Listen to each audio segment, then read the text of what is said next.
I would like to share my favorite tree with everyone. Been coming to this tree for over 25 years. It was struck by lightning. It has a window. And it grew back together at the top. See, can you see it?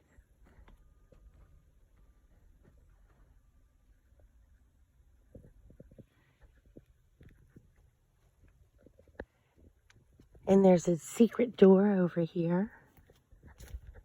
Not secret anymore because I'm sharing it with y'all. And the new growth has grown here. There's an entrance.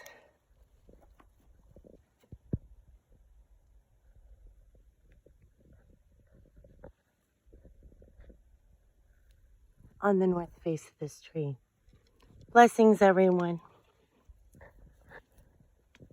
I love this tree. I've been bringing my children here since they were born.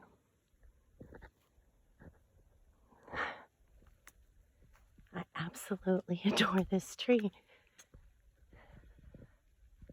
I give her love whenever I come through the area.